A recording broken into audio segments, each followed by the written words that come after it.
Welcome everybody to the very first video and what I hope is going to be a very long series here. I've partnered with this awesome Discord server, this Grand Arena Territory Wars Counters Discord server, to help show everybody some of the best teams to use against certain opponents in either Grand Arena or Territory Wars. So if you aren't aware of this Discord server, the link is in the description. So go join the server. And what you can do is you can go in and you can type in any team you want, whether it's Trai, CLS Rebels, Droids, or in this case, Revan teams. And it's going to give you a list of teams that will counter it, teams that you can use to beat whatever team you're looking for. So if you come up against a team that you're not familiar with playing, you can go in there, see what options you have to beat that. And this video series is meant to go along with this so that you can see, you can get a better look at these teams basically. So as you're watching these videos, if you have any comments on anything, any questions, if you've got other teams you'd like to add, please go to this Discord server, and there are a lot of people there to discuss it with. I love when you guys leave comments on my videos, but you'll get a lot more input over on the Discord server than you will from me here on YouTube. So let's jump right in. The first team that I have that I think is a great counter to these Jedi is Jedi Training Rey paired with C-3PO. The numbers you see on the screen here that you'll see on a lot of these videos is the speed gained from mods. So in this case, we are severely outmodded, but that's okay, and that's why this is a great counter team. There are 3 droids here under BB-8's lead. They're going to get 24% turn meter to start. So that's how we're able to outspeed Revan to start with. Every time a Rebel uses basic, they're going to expose. Every time a resistance ally, which is everybody, inflicts a critical hit, we're going to get exposed. Each time we get an expose, we get 10% turn meter. So we're going to be very fast here despite not having very good mods. Now I attack Kenobi first because I don't want to trigger his taunt by getting a critical hit on somebody else. So I went after Kenobi first so that I could daze and ability block Yoda to kind of take him out of the match. Now I could have done the same thing on Revan, and then he couldn't have called that assist on BB-8. But it really doesn't matter. That's not a problem. And then the next thing that I'm going to do here that you can play around. So the key thing with this Jedi Training Rey team is this healing immunity that cannot be dispelled, cannot be resisted. Whenever Savior clicks in for these Jedi, they're going to get full health and full turn meter. That healing immunity blocks that. So that's another great reason we've got a counter here. Is it's very easy to kill them twice. And what I actually end up doing here, you'll see that I'm avoiding killing Revan. I'm waiting for Bendo here to use his heal, which is also his revive. So he's gonna take a turn here in just a moment, and he's gonna spoil that revive. So I waited right there. I waited until that, and then I kill Revan off. That way we don't have to worry about the revive at all. It's gonna take several turns before it comes back around. And really, that's the only key points I have on here is make sure Kenobi doesn't get taunt before you can put daze and ability block on either Yoda or Revan, and then make sure you've got that healing immunity on whoever you're going to defeat first. Then after that, it's pretty straightforward here. We're going to do a ton of damage with all these exposes. BB-8 gets his Illuminated Destiny up very quickly. Even though we don't have to worry about about the revive from Bendo over here, we still want to take him out as quickly as possible, just so his turn doesn't come back around and give us any problems. But this was the very first time I ran this team. This was actually my video, and I was amazed at how easy it was. So this is a great counter, one of the best counters out there. If you're going to have to face a Revan team in Grand Arena, I highly recommend saving that team. So anyways, on to the next one, a Finn team, which again you can see is severely outmodded here. Speed doesn't really matter too much. Most people are familiar with what Finn teams do. Every time we inflict expose, resistance allies are going to get a ton of turn meter, I think maybe 35%, and reset their cooldowns by 1, reduce their cooldowns by 1, which essentially is going to reset them as many exposes as we get. So then we've also got Chewie and Han in here to use a lot of basics, because with C3PO they will inflict expose on their basics, which will give the resistance allies plenty of turn meter, which is going to make up for that awful speed that I've got on this particular team. So the trick with this team is that Revan gets a lot of tenacity up. That's from his lead, and then Yoda's going to spread it throughout the match. Expose won't land on tenacity up. So that's another reason Chewie is here, to inflict tenacity down. So you have to make sure that you are able to hit that expose. And keep in mind that Bendo over there has a lot of natural tenacity anyways. Now you'll get a lot of potency with translation, which will help offset some of that. The other way to get rid of this tenacity up is with the resistance trooper. His special attack acts as a dispel. So if you want to keep taunt off Kenobi, if you need to get rid of tenacity up, that is a great way to do it. This team is another excellent counter, although I don't think it's quite as good as the Jedi Training Rey counter, because there is a little bit of RNG involved.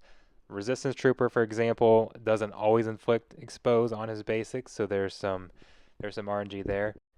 If the exposes at the very beginning of the match happen to get resisted, and you don't get that turn meter to start, you can be in for a really long match, because Revan's going to outspeed you otherwise. But most of the time, if it works very well, you really have to get unlucky for it not to work, so it's still a very good counter. Okay, on to the next one. The first video that is not mine here, you can see it's not even in English, but that's okay, is the Nightsisters here. Anytime I'm using somebody else's video, you're going to see their name down on the right-hand side there, so big shout out to them for letting me use these videos. We don't have the speed up, but to be honest, it really doesn't matter, because as you saw, Revan killed off a Nightsister on the very first turn, but then once that happens, Ventress gains turn meter, Daka gains turn meter. There's a good chance Talzin's going to gain turn meter as long as they hit someplace below 50% health at one point. So they gain a lot of natural turn meter. And really, Nightsisters are a counter to almost any team. So they are a great team to keep on offense. A lot of people do put them on defense, because some people struggle against them, especially if you don't have Imperial Troopers or some sort of counter like that. But they're a very good team to keep on offense, because they can counter almost anything. They do take a little bit of getting used to if you haven't played them before. You see here we're down to 3 Nightsisters. A lot of people tend to panic when they start to lose characters. With the Nightsisters, that's not a bad thing, because you're going to call a lot of assists, you're going to get a lot of revives, and what that's going to do is that's going to stack tenacity for Ventress, it's going to stack health for Daka, it's going to give them turn meter as you're calling people from the dead, and then eventually you're able to revive them anyways. So it's kind of counterintuitive than the normal play style that we're used to, and that it's it is an advantage to have allies that are actually dead. So they're great because they can withstand that initial onslaught from Revan, because Zombie just absorbs whatever the first 2 deaths are. They have a lot of control with various stuns, and you can get tenacity down to help offset tenacity up. They can survive almost anything because they can revive so much. And then they pack a pretty big punch too, especially once Ventress stacks up that offense. If you don't have a Nightsister team yet, I highly recommend you get one, because they counter everything and they're also extremely fun to play. No question, one of my favorite teams in the game. So anyways, moving on right along to another team that I'm not sure if I would really call this a counter team. They are simply one of the best teams in the game all around right now, but they do work really well to beat Revan. So the first thing that you want to do is target Jolee, and you want to target Jolee so that the exposes on Han get resisted. Those resists are going to give all the rebels 10% turn meter, and that's going to be what allows them to go before Revan. And well, what I did wrong on this video is that I should have had Chewbacca going first, and not first, but before Old Ben, and then he could have cleared the tenacity up so that I could have flicked the ability block and removed the turn meter properly. I tried to remove the turn meter anyways because Revan did have tenacity down, so that should have offset, and it didn't work. But that's okay. This video still ended up going pretty well. It's again, you're basically just overpowering them is all that you're doing. You're going to get a lot of explosives that are going to do a lot of damage. Anything that gets resisted just feeds more turn meter to the team. So again, this is not necessarily a video where you're taking advantage of a weakness for the Jedi or anything like that. This is just an extremely powerful team that can be run against literally anybody. A lot of people like to use R2 instead of Old Ben, and that's perfectly acceptable. A lot of people like to use Thrawn there. Any of those options would have worked great. I like Old Ben. I think Old Ben is one of the most underrated characters in the game, but I like him there just because he can get that ability block and remove turn meter at the very beginning, and then that's going to slow that Revan team down even more. You didn't see it in this case, but I'm still showing it because even though it got resisted and it went wrong, we still get a fairly clean win. We do lose Luke here, but that doesn't end up being a problem at all. I use Old Ben's mind tricks even when it's going to get resisted because that gives a ton of turn meter. That ability gives turn meter plus Luke's leadership gives turn meter to everybody. So even if you're not getting the ability block, it still works extremely well. Once Revan and Yoda and then Jolie go down to prevent the revives, it's pretty much over. So, all right, on to the next video as we continue to move along pretty quickly. I don't want this video to be too long. Is another team that is very strong on its own. It's the Trai team, and one thing about using Trai to face Revan is you want a bunch of protection and health on Trai because she has to be able to withstand this initial onslaught here. And I showed this video in particular. It's not going to be the cleanest win, but we've got a 3-star character here in Fallen Bastila.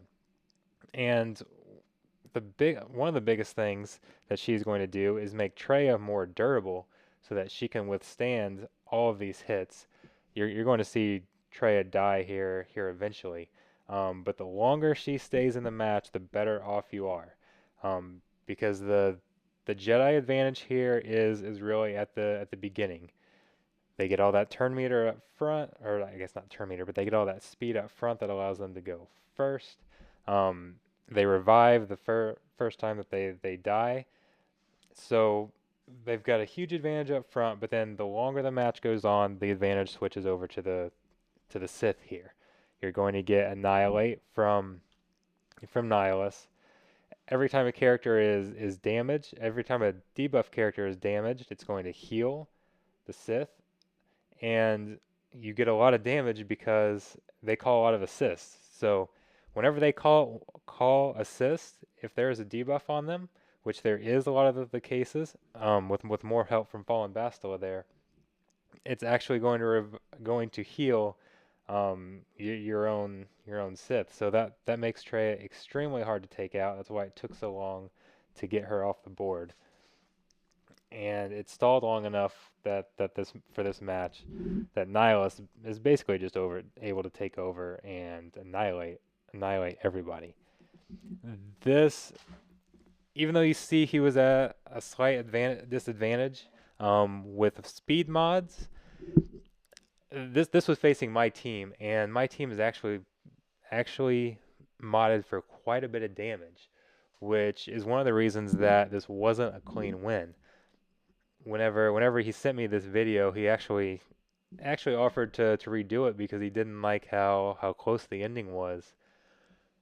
Most of your Revan teams are going to be modded for pure speed, and that's actually better off for a team like this, because even though they're modded for speed, it's harder for them to kill Trai. So my team being modded for mostly damage worked against him a little bit here.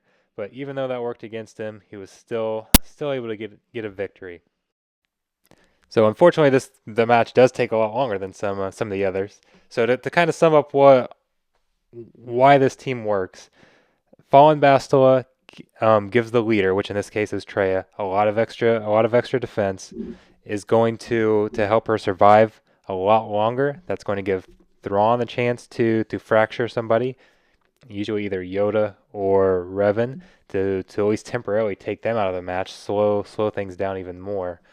And it's essentially stalling long enough to let Nihilus just go to town and annihilate everybody. The great thing about Annihilate is they can't be revived, so you don't have to worry about those Joey revives whenever you're annihilating someone. When choosing who you're wanting to annihilate, there are a couple factors to consider. You can just annihilate Joey right off the bat, and then you don't have to worry about his revives at all, and you can kill Revan, kill Yoda, just through normal damage. Or you can just get Revan or Yoda off the board, because those are your damage dealers. Yoda in particular.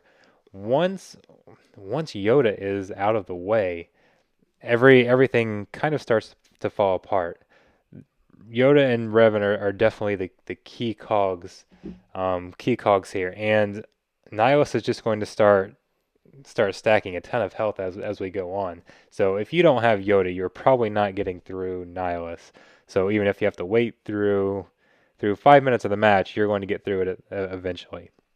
And then on to the last video here, which I apologize is very, very boring. It did not download very well, but I still want to show it because this one is a little different in that you do need to have a slight mod advantage with speed anyways. So I mentioned earlier my team is modded more for offense, so Thrawn is able to go first. He's able to go first because he's got a little bit extra speed, and we have the Tarkin leadership ability, which is going to give plus 30 speed. So if you're looking at natural speed, in this matchup, Revan would actually be 8 speed faster than Thrawn. So Thrawn does have to be modded 8 speed faster than Revan in order for this to work.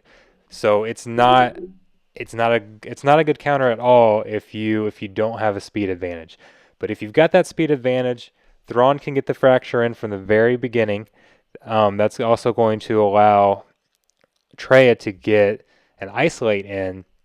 And then once you've got Thrawn's fracture and Traya's isolate, the team really falls apart because they can't do that massive burst of damage. And then, as I discussed last time, the longer these matches go on, the more it favors the Sith. Nihilus is able to annihilate people. Nihilus starts stacking a ton of health and becomes extremely difficult to kill. So, again, not the clearest video, and it's not a video, or it's not a team you want to try if you are out modded. But it's a very good weapon to use if you can outspeed somebody. So I did want to show it here at the end of these videos. We get a pretty clean win. I think we end up with all 5 standing. So that is absolutely a great option. If you're trying to get clean wins in Grand Arena, having everybody being able to remain alive at the end is very key. So again, go check out the video description and get the invite to this server. I highly recommend it. Big thanks to them for letting me make these videos to show to you. This is the first one, so you're not going to see a lot up there yet, but hopefully as the month goes on, we can get a lot more of these videos. So hopefully I'll be seeing a lot more of you guys. So until then, I will meet you on the Discord server. Thank you.